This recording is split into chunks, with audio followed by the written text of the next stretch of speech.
السلام عليكم ورحمة الله وبركاته.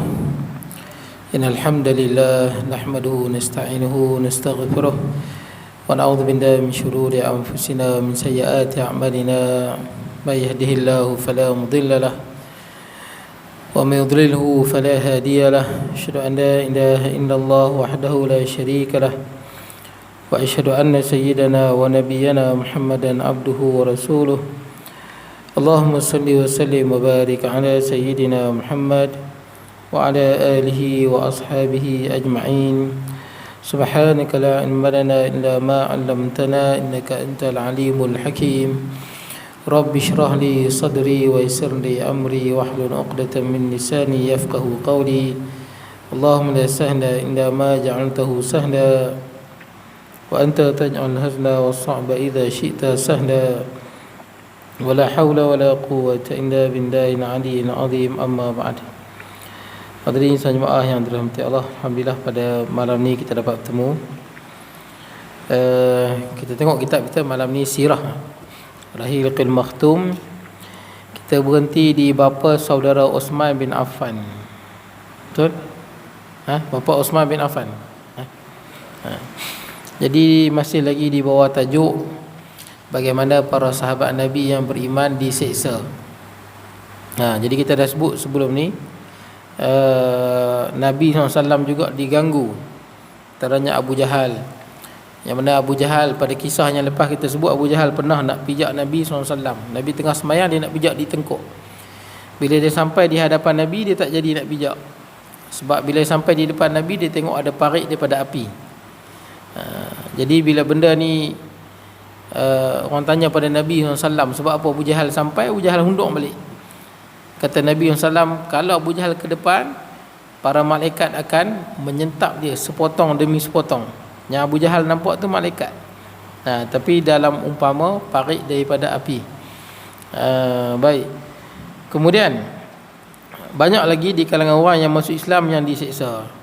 Kalau dia orang yang ada kenamaan, dia ada orang yang ada pangkat, bila dia masuk Islam, maka Abu Jahal akan jumpa dia, ancam dia. Kalau dia ada orang ada jawatan, ugut dia. Kemudian Abu Jahal tawarkan kepada dia pangkat dan duit. Kalau dia orang yang lemah, maka Abu Jahal akan seksa dia, malah ada yang dibunuh. Jadi ini benda sunnatullah pada orang yang bawa kebenaran. Sunnatullah begitulah. Kalau kita nak bawa kebenaran, kita nak orang bentang kapet merah, itu mustahil. Kita akan hadapi ancaman, mungkin ugutan, benda yang tak menyenangkanlah. Ketika Nabi SAW mula-mula nak berdakwah kan, yang Waraqah bin Naufal beritahu tu, Nabi akan dihalau, akan dimusuhi. Kemudian Nabi tanya pada Waraqah bin Naufal, adakah aku akan dihalau, dimusuhi? Kata Waraqah bin Naufal, tidak ada Nabi yang bawa risalah kecuali dia akan ditentang habis-habisan.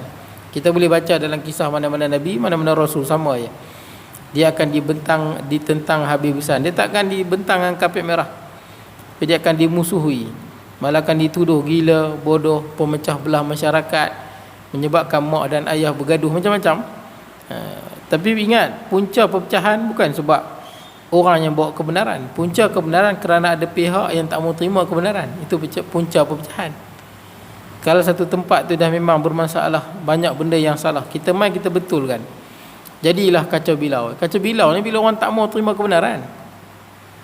Cuba semua orang tunduk kepada kehendak Allah, tak jadilah permusuhan, tak jadilah pecah belah.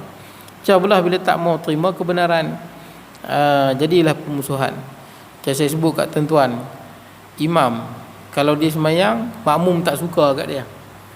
Kalau tak suka tu sebab salah imam, memang semayang imam tak diterima. Macam saya di Selama, satu masjid tu, jemaah tak mau ikut imam tu. Jemaah ramai, jemaah memang ramai. Saya ingat dah dekat 20 orang tak mau ikut imam. Yang ikut imam adalah 2-3 orang. Saya pergi semayang di situ. Masa tu saya mengajak tu Ustaz Akmal Kamrudin, mengajak kat situ. Masalahnya bila sampai sebuah salah, nak ikut imam ke tak mau ikut imam, sebab jemaah tak ikut. Bila imam tu semayang, jemaah tak semayang. Dia tak boleh semayang 2 jemaah dalam satu masa, haram. Mereka pun pandai.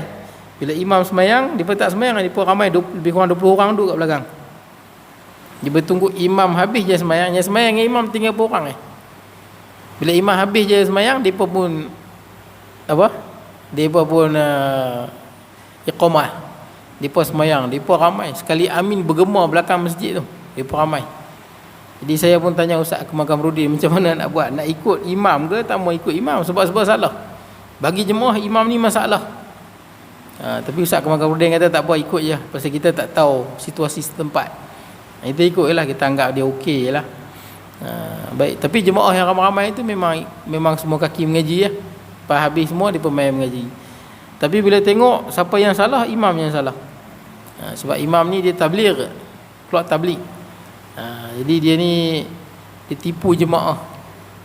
Dia tak main keluar tabligh kan lama 3 bulan.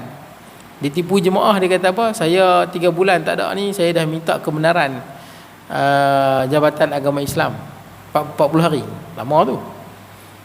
Jadi jemaah pun 40 hari imam tak ada, lama. Dia imam nombor 1. Jemaah pergi tanya dekat Jabatan Agama selama tu, kata betul ke imam ni minta cuti 40 hari? Jabatan Agama kata mana ada. Dia tipu. Dia tipu jemaah. Jadi dia makan gaji free je lah 40 hari tu. 40 hari lama, dan dia kerap tak main, alasan dia Jabatan Agama bagi kebenaran. Jadi jemaah tak berkenan dengan dia sebab dia tipu jemaah. Baik, jadi kalau dalam kes tu salah dia. Jemaah tak berkenan, sembahyang dia tak diterima sebab dia salah. Dia kena minta maaf balik, dia kena betulkan balik keadaan dia. Itu cara dia. Tapi kalau imam betul, jemaah yang salah, ketika ni jemaah yang salah. Contoh, ada setengah tempat saya pergi mengajar, makmum dia, jemaah dia kuat isyak okok, kaki isyak okok. Habis dia sembahyang, dia berduduk kat luar, nampak menyala api je. Yang pakai serban, kopiah, memang itu surau kaki isyak okok semua, berasap-asap belakang tu. Baik. Jadi kalau imam tegur kata jangan isyak okok dalam kawasan masjid, kan kalau ikutkan tak boleh kan. Saya sabda kawasan masjid tak boleh, bukan kawasan isyak okok. Maksud dia kena luar pagar jangan dalam kawasan masjid, kurang adab. Apatah lagi majlis fatwa kebangsaan sebut benda itu haram. Betul tak? Benda itu haram. Majlis fatwa kebangsaan, dan bukan majlis fatwa kebangsaannya. Boleh kata seluruh majlis fatwa setahu saya lah kat dunia ni semua kata haram. Suruh majlis fatwa. Kalau isyak okok ni patutnya kena ada rasa segan lah sikit. Betul tak kan? Tuan-tuan nak pegang juga, pegang makruh. Kalau boleh ada segan sikit lah kalau nak pegang makruh lah. Janganlah tunjuk sangat. Baik, jadi tak apa, dia ringkaskan cerita. Jemaah, kalau imam tegur katakanlah jemaah yang isyak okok ni marah ke imam, dia pun semua benci imam, tak mau ikut jemaah. Dalam isu ni bukan salah imam, salah jemaah. Sebab tu yang menimbulkan perpecahan, yang menimbulkan masalah adalah golongan yang tak mau terima kebenaran, itu saja. Siapa yang tak mau terima kebenaran, dialah pemecah belah masyarakat. Kalau diterima kebenaran, takkan jadi perpecahan. Baik, kemudian kita tengok sambungan dia. Qala musannifu rahimahullahu ta'ala wa nafa'na bi ulumi fid dar, yang kata pengarang. Bapa saudara Uthman bin Affan pernah diselubungi tikar daripada daun kurma. Tikar macam tikar mengkuang tu, tapi daripada daun kurma dia gulung. Lalu diasap daripada bawahnya. Daripada bawahnya dia gulung, lepas tu berbuah asap bara. Dia duduk dalam tu, lemah lah dia. Seksa lah tuan-tuan. Kalau kita tengok pun kesian. Gulung orang dalam tikar getah, tikar apa mengkuang, layuk dia atas asap api, suruh keluar pada Islam. Ketika ibu Mus'ab bin Umair tahu anaknya masuk Islam, maka anaknya itu tidak diberi makan dan telah diusir keluar daripada rumah. Padahal sebelum itu dia hidup selesa. Kini kulitnya mengelupas seperti ular berganti kulit.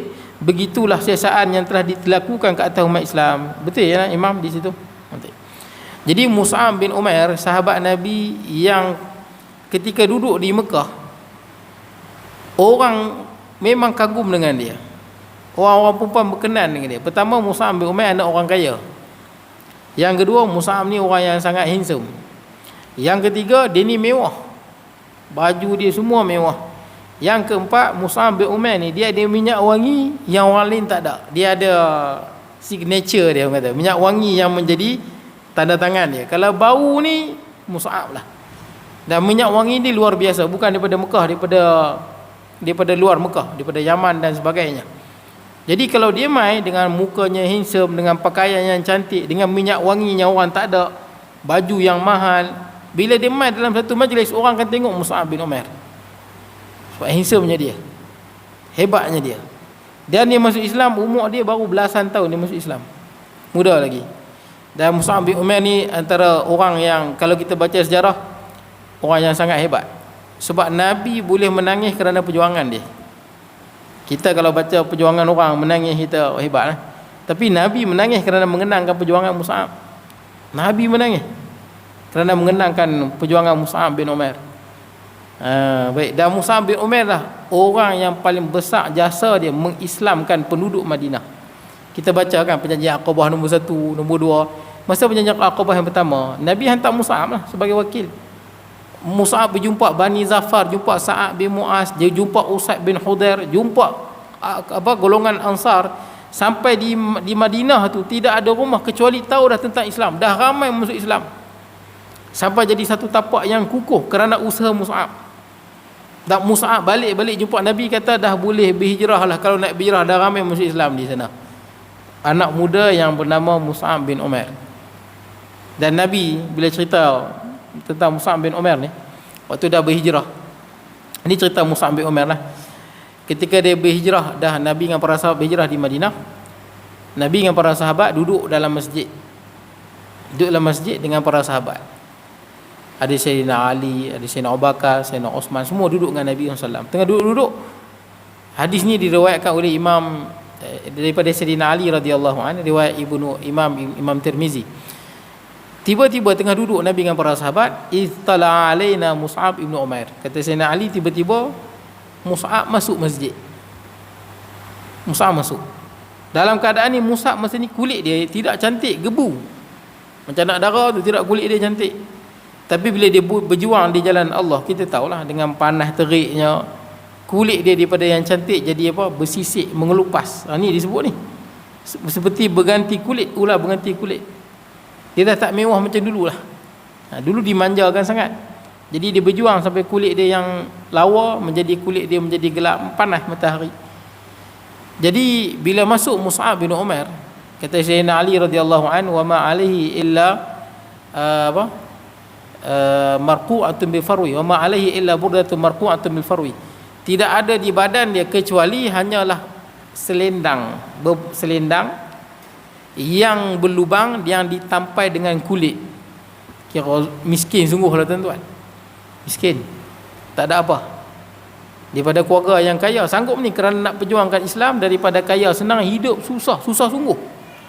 Sampai dia kat baju dia tu hanya ada selendang yang tutup atas dan bawah dia, daripada tutup atas ke bawah. Dan dah selendang tu pula berlubang, dah berlubang tampai dengan kulit. Dengan kulit yang kita nampak dah apa, kulit dia orang yang berjuang. Jadi Nabi bila tengok Mus'ab bin Umair, Nabi tengok, kata Sayyidina Ali radhiyallahu an, baka Rasulullah SAW, menangis Nabi tengok Mus'ab, Nabi menangis. Jadi bukan senang tu. Nabi boleh menangis kerana kesungguhan Mus'ab memperjuangkan Islam. Muda lagi, masa dia meninggal pun saya ingat belum lagi 30 masa dia meninggal, ataupun awal 30. Muda sangatlah. Jadi Mus'ab bin Umair bila Nabi nangis, kenapa Nabi nangis? Sebab Nabi ingat sebelum dia masuk Islam, hidup dia senang. Nabi ingat balik sebelum dia masuk Islam, dengan pakaian mahal, minyak wangi, dengan orang menjadi perhatian orang, kemewahan dia. Tapi bila Nabi tengok dia perjuangkan Islam, dia tak ada, semua tu hilang habis. Tinggallah pakaian yang berlubang, kulit yang dah apa, nampak macam ular berganti kulit, duduk tengah panas selalu. Nabi nangis, baka lilladhi kana fihi walladhi huwal yawma fihi. Nabi nangis bila kenangkan dulu dia senang, sekarang dia susah. Sungguh-sungguh dia bela agama Allah, sungguh-sungguh. Kemudian Nabi SAW sebut, Nabi kata apa? Nabi kata, kaifa bikum, bagaimanalah kamu nanti umat Islam, idh ghada ahadukum fi hullah wa raha fi hullah. Nanti Nabi dah tahu akhir zaman. Macam Nabi boleh tahu akhir zaman? Dengan wahyu lah Allah Ta'ala bagi tahu. Nabi tahu dengan wahyu. Allah Ta'ala bagi tahu apa akan jadi pada umat Islam akhir zaman. Nabi kata bagaimana umat Islam, kamu nanti orang Islam pada akhir zaman nanti, yang mana kamu mewah sehingga kan kamu mampu waktu pagi baju lain, waktu malam petang baju lain. Tuan-tuan bagi baju pagi tadi baju ni ke baju lain? Macam abang baju lain. Halah saya nampak lain uniform dia. Sahabat Nabi selain tu, tentu saja dia ada. Jadi bagaimana Nabi kata umat Islam nanti pagi baju lain, petang baju lain. Mus'ab selai itulah koyak tu dia tampai. Nabi kata bagaimana umat Islam ketika mana pagi waktu lain, baju lain, petang baju lain. Kemudian Nabi sebut waudi'at bainakum saya lupa, diletakkan di hadapan kamu pinggan, warufi'an ukhra, waudi'at baina aidikum safhah warufi'an ukhra. Sahfah ni maksud dia pinggan, diangkat, diletak di hadapan kamu satu pinggan, diangkat pinggan yang lain. Maksud dia apa? Hidangan tu banyak. Nabi tahu dah. Kita kan kalau kita pergi makan-makan, kan dia ada mula-mula makan apa? Pencuci mulut. Lepas tu apa lagi kan? Tu angkat last. Mula-mula pembuka selera atau apa benda lagi kan. Banyak sampailah yang terakhir pencuci mulut. Nabi dia sebut dah akhir zaman. Umat Islam macam tu, makan dia mula dah ada ni, lepas satu hidangan lain, satu hidangan lain, satu hidangan lain. Nabi tahu lah zaman begitu. Kemudian Nabi SAW sebut wasatartum buyutakum kama tustarul Ka'bah. Kamu hias rumah kamu seperti mana dihiasnya Kaabah. Maksud dia bukan Nabi kata tak elok. Nabi nak bagi tahu umat Islam akan datang senang. Nabi kenangkan sekarang zaman Nabi susah, tapi Nabi tahu nanti akan datang umat Islam senang. Bagaimanalah keadaan umat Islam ketika senang? Rumah kita buat, Nabi nak sebut apa? Bagaimana lalai ke tak lalai dengan kekayaan tu, dengan kemewahan tu? Kamu akan hias rumah kamu macam mana dihias Kaabah. Sahabat Nabi tuan-tuan bila dengar ni, sahabat Nabi kata apa? Ramai-ramai sahabat Nabi bila dengar, sahabat Nabi seronok lah. Oh, rupanya kita akan kaya. Dia memang betul pada zaman Sayyidina Umar ramai dah sahabat yang kaya. Dibuka Parsi, Rom. Zaman Sayyidina Osman lagi ramai kaya. Zaman sekarang lagi lah tuan-tuan. Tengok Qatar, Dubai tuan-tuan, luar biasa mewah dia. Kemudian para sahabat bila dengar, para sahabat kata apa? Nahnu yauma idzin khairum minnal yaum. Wahai Rasulullah, kalau macam tu kami pada hari itu, yang ni pada hari kami kaya nanti, lebih baik pada hari ini susah. Sebab sahabat kata lagu tu, sebab apa? Natafarraghu lil ibadah, kita boleh sibuk buat ibadah. Wa nu'fal mu'nah, kita tak payah sibuk nak cari duit nak makan. Duit dah banyak, betul tak? Dah banyak. Dah banyak harta, jadi kita boleh sibuk dengan ibadah. Betul ke tuan-tuan? Kan lagi banyak harta lagi kita sibuk. Sahabat fikir macam tu. Tapi apa kata Nabi? Nabi kata lah, tak. Antumul yaum khairum minkum yauma'id. Kamu hari ni, hari susah ni, tengah perjuangkan Islam lagi, belum jatuh lagi, musyrikin pun tak kalah lagi ketika tu, belum perang Badar lagi, belum perang Uhud lagi. Kamu pada hari ini lebih baik pada kamu pada masa akan datang. Kamu lebih baik. Itu kata Nabi SAW. Dan betul dia kata Nabi, betul, kita tidak sebaik sahabat. Kadang-kadang kerana harta kita menjadi sibuk dan kita menjadi lalai. Itu Allah Ta'ala sebut, la tulhikum amwalukum wala auladukum an zikrillah. Jangan kamu dilalaikan oleh harta dan anak pinak daripada mengingati Allah. Pasti benda itu melalaikan. Dunia melalaikan kita. Kadang-kadang kerana dunia kita jadi takut nak perjuangkan Islam. Jadi takut. Kita tengok tentera Arab Saudi, tentera Qatar. Masa saya duduk di Qatar, tentera Qatar masuk je tentera, gaji 34,000. Banyak tuan, 34,000. Sikit ke banyak? Hei, kerja kerajaan sampai mati pun tak dapat tuan-tuan. Kerja imam dapat pencen 34,000. Dapat saya nak jadi imam. 34,000 ni baru masuk ni, baru masuk. Dan kena ingat duit depa lagi besar daripada duit kita. Kan duit kita dah berapa? Mungkin 40,000 lebih kot. Tu baru habis tentera. Arab Saudi pun sama, kaya. Apa jadi tuan-tuan bila tentera duit banyak? Tuan-tuan, keberanian tu kurang sikit. Sebab tu kita tak heran kenapa tentera Arab Saudi tak boleh lawan dengan Syiah Houthi tu. Houthi hidup susah. Dia hidup Houthi kan, hidup susah, hidup padang pasir. Memang biasa perang. Berani tu dia ada. Arab Saudi hidup biasa dengan mewah. Kaya. Saya ingat tentera Houthi balik macam bola pun lari tuan-tuan. Saya rasa lah. Duk pasal apa? Duk ingat rumah. Duk ingat harta, duk ingat kereta mewah. Ni mati sia-sia.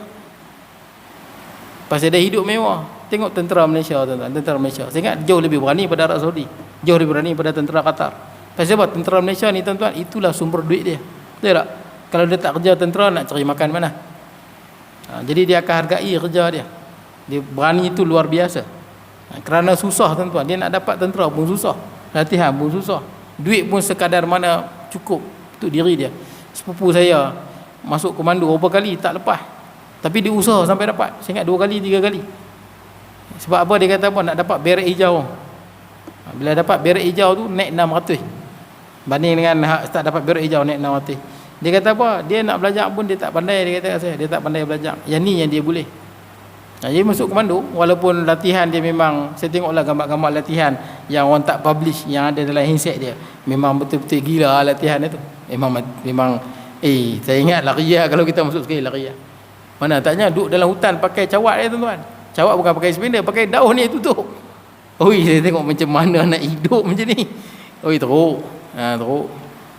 Tapi dah itu dia tahu kan, dia hargai. Walaupun 600 dia hargai. Ni dah kalau senang dapat 34,000 tuan-tuan. Orang balik macam bola ya tuan-tuan. Orang tembak tanda clap ya. Tak ada lari ya. Itu saya tak heran. Susah kalau Arab Saudi. Bagi tentera Malaysia mungkin kursi itu boleh habis ya. Bagi kat tentera Arab Saudi susah. Harap pada alat canggih, tak berani tak jadi. Baik, kemudian itu Mus'ab bin Umair dan dia syahid di medan Uhud. Mus'ab bin Umair syahid di medan Uhud, muda lagi dia syahid. Masa dia meninggal dunia, Nabi letak dia di depan sekali. Kan medan perang Uhud, syahid 70 orang sahabat, tanam dalam satu liang kan. Mus'ab duduk depan, paling depan sekali. Pasal Mus'ab orang yang paling banyak hafal Quran. Dia duduk depan. Mus'ab lah dalam hadis lain yang sebut tu. Bila apa ditutup kepala nampak kaki. Mus'ab lah. Mus'ab bin Umair. Tutup kaki nampak kepala. Last sekali tutup kepala, kaki ambil daun tutup. Kain kafan dia. Mus'ab bin Umair. Jadi nak bagi tahu apa tuan-tuan? Kalau kita nak buat kebenaran ni, janganlah kita anggap perjalanan itu mudah. Perjalanan itu mudah, susah. Itu yang Syekh Qutub tulis, al-mutasaqituna ala tariqid dakwah. Orang yang jatuh, tergelincir dalam jalan dakwah. Biasanya duduk dalam jemaah, duduk dalam gerakan Islam, duduk dalam apa-apa lah. Dia ada tujuan lain. Mungkin nak kemasyhuran, mungkin dia nak pangkat, mungkin nak jawatan, mungkin nak cari macam-macam benda dia nak dapat. Sekali dia tak dapat, memang dia akan tergelincir. Hujung-hujung dia nampak. Hujung-hujung nampak, dia tergelincir. Dan biasanya kalau dia terkeluar pada gerakan Islam, dia jadi lebih jahat daripada orang lain. Biasanya macam itulah. Saya sebut umum lah tuan-tuan, siapa-siapa lah. Kemudian Bilal pula menghadapi sesaan yang begitu pedih sekali. Dia adalah hamba bagi Umayyah bin Khalaf. Umayyah bin Khalaf mati dalam perang Badar. Umayyah bin Khalaf telah mengalungkan tali leher, kemudian diserahkan kepada anak-anak kecil untuk dibawa berlari-lari di sebuah bukit di Mekah. Maksud dia ikat tengkok buat macam anjing tu. Ambil budak-budak suruh tarik, bawa naik atas bukit. Baik, jadi tariklah, sakitlah tengkok ni. Lehernya mencalar kerana bekas jerutan tali itu. Calanglah budak tarik kan, nak naik ke bukit yang telah diikat dengan kuat. Dia juga biasa mendapat pukulan-pukulan dari tongkat, kena pukul pada tongkat. Setelah itu dia disuruh duduk di bawah terik matahari dan dibiarkan kelaparan. Kemudian pada satu hari dia dibawa keluar semasa matahari tepat di ufuk tengah, lalu ditelentangkan di atas padang pasir Mekah. Umayyah meletakkan sebuah batu yang besar ke atas dadanya seraya berkata, tidak demi Allah. Dia bersumpah atas nama Allah. Sebab budaya Arab tuan-tuan, itu kata musyrik. Musyrik ni tuan-tuan boleh baca dalam Quran, dia pun sebut Allah, bukan dia tak sebut. Apa sebut musyrik? Bagi dia Allah tu Tuhan, tapi di samping Allah ada lagi Tuhan-Tuhan lain yang ada divinity, ketuhanan. Itulah syirik. Percaya Allah tu Tuhan, tapi Nabi Isa anak Tuhan, syirik. Percaya Allah tu Tuhan, Nabi Uzair anak Tuhan. Syirik. Dia bagi seolah-olah bagi Allah tu ada yang sebanding dengannya. Sedangkan kita baca walam yakul lahu kufuwan ahad, tidak ada yang sebanding bagi Allah. Dijadikan divinity bagi satu pihak yang lain. Ini syirik. Tak boleh. Sekalipun yang dijadikan, walaupun Nabi Isa, orang anggap dia ada kuasa ketuhanan kan, kufur. Dia pun percaya pada Allah. Tentang kalau jumpa Kristian Arab, nak banding dengan orang Islam pun nampak lebih kurang sama. Kalau di Syria kan, di Aleppo, banyak orang Kristian Arab, tapi tengok nama Musa, nama Ibrahim, sebab dia percaya semua tu. Nama Nuh, Muhammad tak ada lah. Dia pun juga sebut Assalamualaikum. Arab. Kita selamat pagi, Arab Assalamualaikum, dia pun sebut juga. Jadi tuan-tuan, kenapa dia kafir? Walaupun dia percaya pada Allah, dia percaya pada Allah.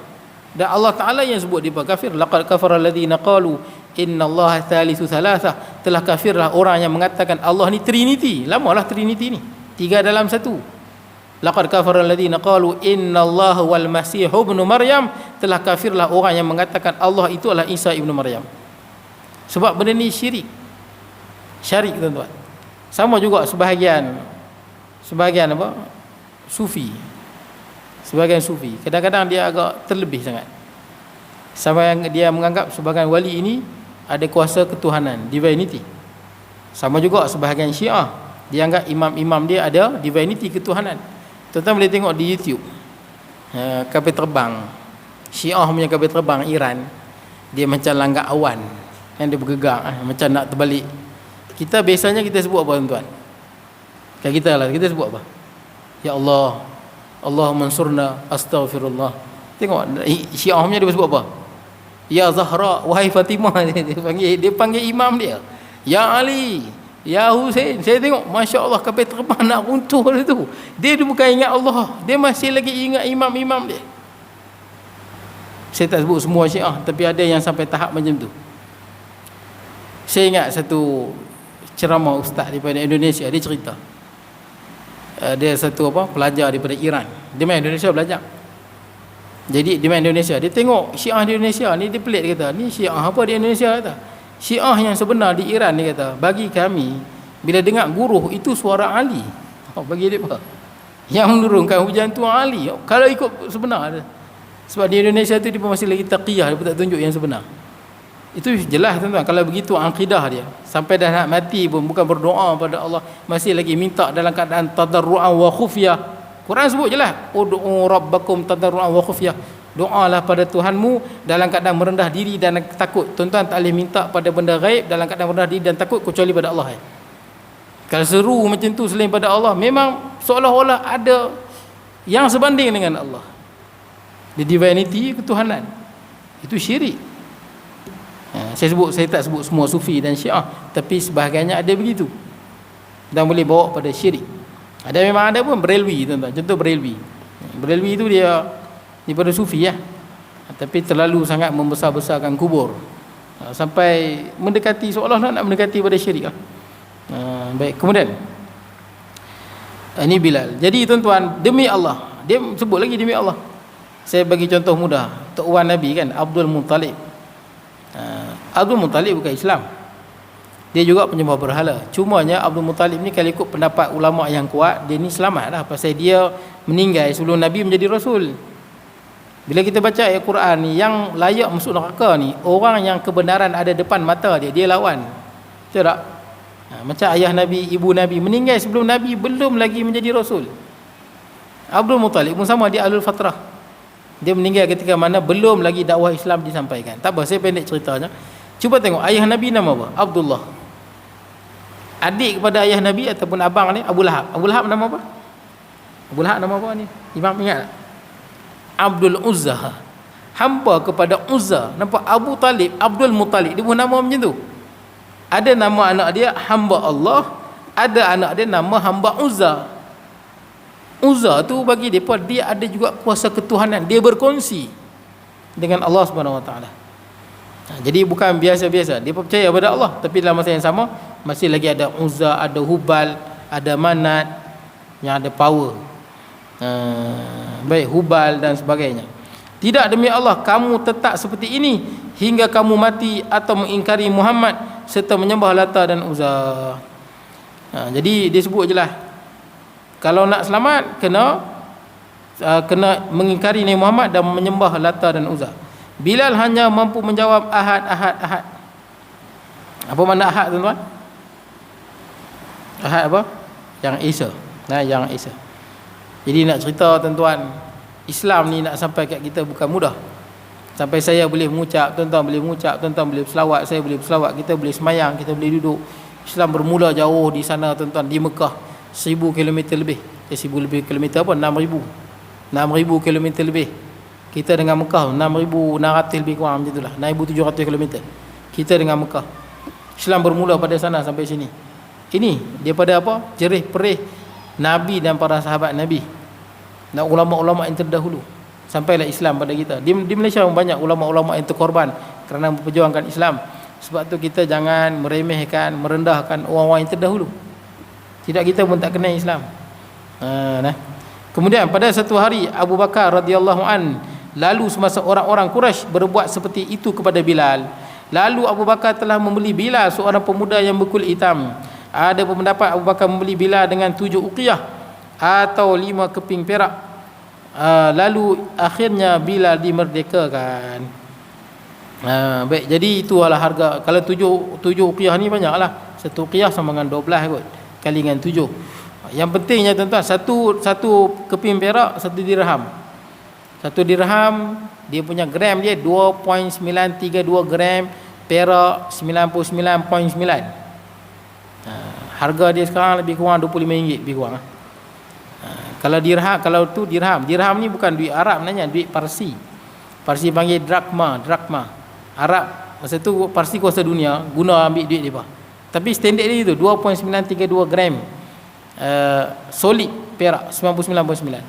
Dinar pula bukan duit Arab juga sebenarnya, duit Rom pakai itu. Rom panggil dinarius. Masuk di Arab panggil dinar. Dan berat dia standard 4.25 gram. 4.25 gram emas 916. Kenapa dinar mesti 916? 999 tak boleh. Sebab apa? Kenapa perhiasan orang perempuan tak boleh 99.9%? 24 karat. Ya, perhiasan orang perempuan 24 karat. 24 karat tu 99.9% lah. 99.9. Emas 99.9. Emas 999. Betul tak? Emas 999. Dia tak buat perhiasan, dia tak buat duit. Perhiasan, duit biasanya dia akan buat apa? Emas 916. Sebab emas ni dia lembut. Tuan-tuan, kalau saya pernah pegang emas jongkong, emas satu solid 99. Tuan-tuan kalau tekan dengan kuku ni dia berbekas. Dia lembut sikit. Sebab tu tak boleh buat. Dia emas 99.9, 999 maknanya dia apa? 99.9% emas. Emas 916 apa makna dia? 91.6% emas. 91.6% emas lagi 8.4% boleh jadi perak, boleh jadi tembaga, boleh jadi nikel. Dia nak bagi kerah. Nak bagi kerah tu yang 916 tu baru boleh buat duit. Kena tambuk bubuh benda lain sikit. Tu yang kena bubuh perak, mungkin bubuh tembaga dan sebagainya. Boleh buat siling. Kadang-kadang kalau nak buat cincin yang keras sikit, dia tak buat 916, dia guna emas 780. Betul tak? 78% emas lagi 22%, lagi 32%, lagi 22% adalah besi atau tembaga dan sebagainya. Baik, tak apa. Lalu akhirnya bila dimerdekakan, Ammar bin Yasir radhiyallahu an, seorang lagi hamba dari Bani Makhzum. Bani Makhzum ni suku siapa? Abu Jahal. Abu Jahal Bani Makhzum. Telah memeluk Islam bersama kedua ibu bapanya. Ammar bin Yasir masuk Islam, mak dia Sumayyah masuk Islam juga. Mereka ni pada Bani Makhzum, Bani Abu Jahal. Itu yang Abu Jahal marah sangat tu. Dia sakit hati sebab satu suku dengan dia masuk Islam. Sebelum saya lupa, tuan-tuan duk baca Bani ni, tuan-tuan. Bani Makhzum, Bani Hashim, Bani Abdul Muttalib, Bani Abdul Manaf. Sebenarnya depa ni semua, tuan-tuan, adik-beradik je semua. Bani tu kerana semangat kepada tok nek depa. Contohlah kita baca dalam sejarah kan, seolah-olah pertemuan antara Bani Umayyah dengan Bani Hashim kan. Bani Umayyah ni Muawiyah bin Abu Sufyan radhiyallahu anhu. Sayyidina Ali Bani Hashim ataupun Bani Abdul Muttalib bertembung perang sampailah jadi musuh kan. Bani Umayyah bermusuh dengan Bani Hashim. Nabi juga pada Bani Hashim. Tapi kita tahu tak, Hashim dengan Umayyah tu adik-beradik. Adik-beradik. Abdul Manaf tu bapa dia. Abdul Manaf, Nabi Muhammad bin Abdullah bin Abdul Muttalib bin Hashim bin Abdul Manaf. Abdul Manaf tu ayah kepada Hashim, ayah pada Umayyah. Umayyah dengan Hashim tu adik-beradik. Boleh? Bila sebut Bani Hashim, termasuk semua anak Hashim ke bawah. Bila sebut Bani Abdul Muttalib, tak termasuk Hashim. Hashim atas dia. Faham tak? Bawah pada Abdul Muttalib dia. Umayyah dengan Hashim tu adik-beradik. Sebab tu Bani Abbasiyah, Bani Abbas dengan Bani Umayyah adik-beradik je. Tapi semangat, mereka semangat dengan Tok Wan kami Umayyah. Padahal beradik je Tok Wan tu. Jauh lah Tok Wan tu. Jadi semangat dengan Tok Wan ni yang bernama Hashim. Sebab tu bila sebut macam ni, tengok Nabi Muhammad bin Abdullah bin Abdul Muttalib bin Hashim bin Abdul Manaf kan. Bila sebut Bani Abdul Muttalib, hanya anak cucu Abdul Muttalib saja. Tak termasuk yang atas. Atas pada dia Hashim kan. Bila sebut Bani Hashim, termasuklah Bani Abdul Muttalib dan anak-anak Hashim yang lain. Faham no? Bila sebut Bani Abdul Manaf, termasuklah Bani Hashim, Bani Umayyah. Jelas no? Depa cakap sama. Cakap sama, rupa sama, sebiji. Cuma semangat pada Tok Wan ni, semangat pada Tok Wan ni. Hatta macam kita dengan orang, macam orang Kelantan kan lain lajah ni. Lain kita dengan orang Perak, betul pure Perak lain. Kita dengan Kedah lain. Penang lain. Penang Kedah sama ke lain? Lain sikit kalau perasan. Lain, dia tak sama. Terutama Penang belah-belah laut tu. Lain, dia tak sama tuan-tuan. Saya dengar abang ipang saya cakap, satu lagi abang ipang saya gurun, dia tak sama. Lain. Ada lain sikit lah. Ada apa, kalau ayah saya kuat belah Penang lah. Dia adalah beza-beza dia tu. Kita dengar kita tahu. Ini slang ni Penang. Slang lagu ni Kedah. Pure Kedah. Macam Sanusi lah, Sanusi Kedah betul tu. Baik. Jadi tuan-tuan, tapi depa ni Bani Umayyah dengan Bani Hashim cakap pun sama. Tak ada beza langsung. Kita duk baca sejarah ni kan, kafir Quraisy. Seolah-olah siapa Quraisy ni? Quraisy ni Nabi Muhammad pun daripada Quraisy. Quraisy itu atas lagi tu. Daripada Quraisy, Abu Jahal daripada Quraisy. Bani Mahzum daripada Quraisy. Yang kita duk baca kafir Quraisy itu, memang Quraisy ni dia nama orang, nama dia Fihrun bin Malik. Dia lama dia dengan Nabi jauh. Saya tak pasti tok yang ke berapa. Yang ke berapa belah tak pasti. Quraisy. Dan Quraisy ni isteri dia ramai. Tuan-tuan isyak belum? Isyak betul? Isyak berapa? Quraisy dia bini ramai. Ni jauh ni Jurai. Quraisy ni termasuk anak cucu Nabi Allah Ismail. Cuma kenapa banyak Quraisy? Sebab Quraisy ni dia bini ramai. Contoh bini dia 10. Kalau setiap bini dia tu, ni contoh lah, bini dia ramai dia. Contohnya tiap-tiap bini dia ada 10 orang anak. Berapa dah dia punya? 100 anak dia. Semua 100 apa? 100 bin Quraisy kan? Bin Quraisy. Setiap-tiap anak dia yang 100 tu ada anak 10. Apa? Dah 10,000. Macam tu. Dan keturunan Quraisy ni banyak duduk dia, sebab Arab ni dia ingat keturunan. Sampai sekarang tu tanya orang Arab. Dia ingat keturunan. Sebab tu Quraisy, memang Quraisy kontrol Mekah. Dia ambil daripada, panjang cerita, dia ambil daripada Khuza'ah. Jadi perang yang duduk di Mekah tu memang daripada Quraisy. Abu Jahal, Abu Lahab, Utbah, Syaibah, Al-Walid, yang lawan-lawan Nabi ni, kalau ikutkan memang keturunan Nabi di Quraisy tu. Kenapa dia digelar Quraisy? Quraisy itu maksud ikan jerung. Watak Fihrun bin Malik ni seorang lelaki yang hebat, yang boleh memimpin, tegas, orang panggil dia ikan jerung. Itu Quraisy. Jadi tuan-tuan, janganlah kita nampak macam pertemuan, macam kita baca sejarah ada orang, teruknya Bani Umayyah dengan Bani Hashim. Adik-beradik je pun sebenarnya. Adik-beradik je. Kalau orang yang tak tahu sangat, dia macam teruk sangat lah, dia buat teruk. Padahal semangat suku lah. Semangat suku. Memang ada sebagian dia semangat suku. Arab ni memang ada semangat suku. Dia semangat dengan Tok Wan ni, walaupun bahasa sama. Baik. Jadi isyak belum? Isyak lah. Berapa minit? 2 minit. Okey, baik. Jadi sebab tu kenapa Abu Jahal marah sangat dengan Ammar bin Yasir dengan Sumayyah ni? Pasal ni suku dia, Bani Makhzum. Dan Bani Makhzum ni pun dia sebelum Quraisy dia bertemu juga dengan Nabi. Mungkin dalam Tok Wan kau bertemu sebelum sampai ke Quraisy, bertemu dengan Nabi. Sebab tu Abu Sufyan dia panggil Nabi ni macam anak saudara dia, cucu saudara dia. Kenapa Abu Sufyan panggil anak saudara dia? Memang dia ada kaitan dengan Nabi. Sebab dia Bani Umayyah. Nabi Bani Hashim. Umayyah tu dia beradik dengan Hashim. Baik, kemudian Kita kenapa tak ingat? Pasal kita tak ingat nasab. Itu je orang Melayu tak ingat. Bukan orang Melayu, beli Islam pada Arab ni tak ingat. Contoh cuba baca bin, macam mana boleh bin boleh bagi? Ustaz Tohiri mengajar sini. Ustaz Tohiri dia ada pokok nasab rumah dia, tapi dia rumah dekat Maghribi lah. Cuma dia tak bagi tahu darah dia sampai juga pada Sayyidina Husain. Cuma dia tak nak bagi tahu. Banyak ahlul bait Nabi yang berada di Mekah, Madinah, dia pun tak bagi tahu pun. Dia pun tawaduk. Cuma sebahagian je yang kita nampak duk ya hana pakai ni. Itu sebahagian. Sebahagian. Dan bukanlah masuk bila keturunan Nabi jamin syurga. Ada je keturunan Nabi yang sesat, ahli neraka pun ada. Masuk syurga, masuk neraka ni berdasarkan amalan. Kita tengok Syiah, ulama dia, ada serban putih, serban hitam. Beza tu. Serban hitam tu apa? Serban hitam tu katanya keturunan Nabi. Katanya lah. Wallahu alam. Serban putih bukan keturunan Nabi. Serban hitam tu dia ada Syed di depan. Tapi ada satu orang pakar apa? Pakar orang panggil apa tu? DNA ke apa? Ambil darah kan, DNA. Dia sebab DNA ni dia ada DNA Melayu kan, dia ada. Melayu punya DNA dia tahu. Apa bukan DNA apa nama? DNA lah kot tu. Bukan DNA. Kita nak tahu apa keturunan tu pakai apa? DNA kan? DNA lah. Ada orang kampung saya tuan-tuan. Saya ceritalah pasal DNA ni lah. Ayah dia umur 70, kahwin dengan orang perempuan muda, dapat anak. Dia pun tak mengaku tu anak. Pasal apa? Nanti ayah dia mati, harta kena bagi kat budak tu. Dia pun kata mana boleh, ayah kami dah 70, mana boleh dapat anak. Dia pun tak percaya. Sebab ayah dia pun meninggal, kena bagilah kat adik dia pun tu, bapak sama. Dia pun nak tak puas hati, dia pun nak buat ujian DNA.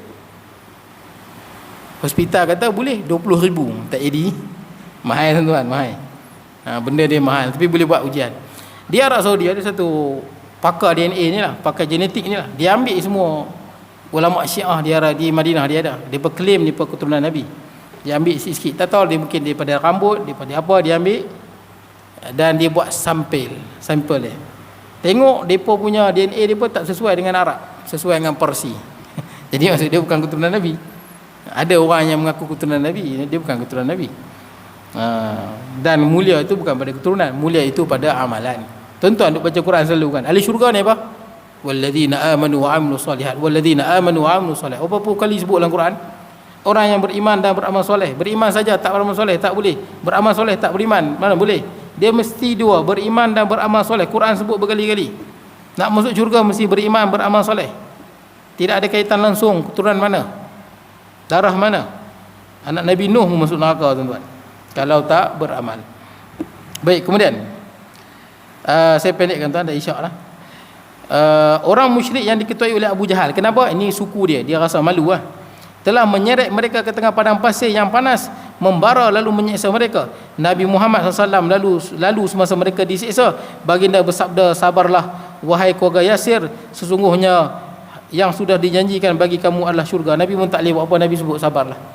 Yang boleh sabar. Sabar. Apa itu sabar?